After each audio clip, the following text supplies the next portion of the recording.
If the participants of the present took no steady notes from the participants of the past, history will always repeat itself.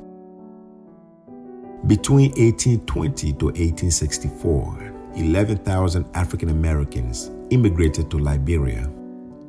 4,000 of them were free blacks, and the other 7,000 were all former slaves who gained freedom by agreeing to immigrate to Liberia.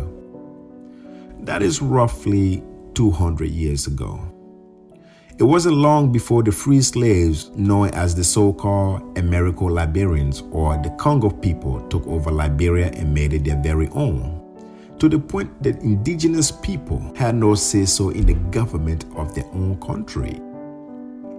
The Americo-Liberians or Congo people ruled Liberia for many years through a one-party system known as the True Whig Party that was only designed for themselves, a system of party that could not let what the Americo-Liberians call country people in.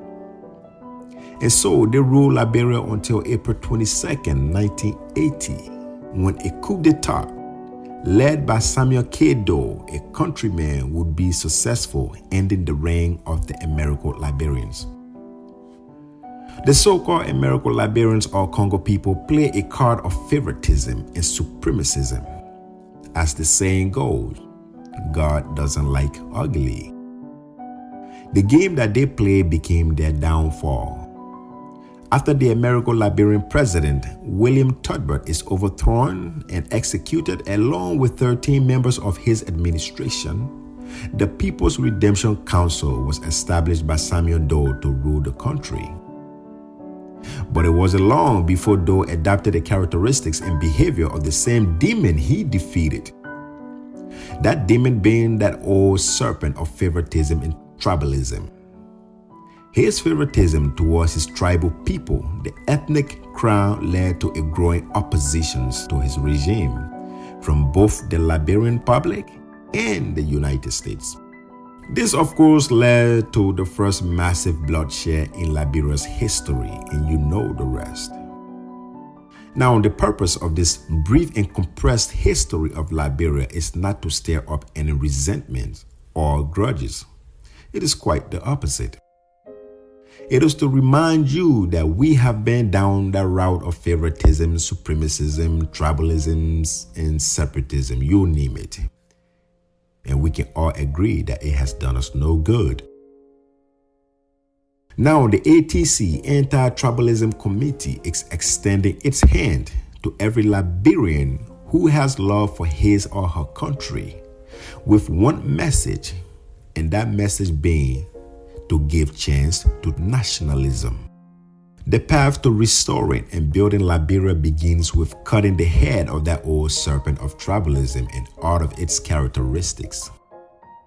The Anti-Tribalism Committee and its counterpart, the Anti-Political Violence Committee, are both housed under the umbrella of the E.F.L, Economic Freedom for Liberians movement.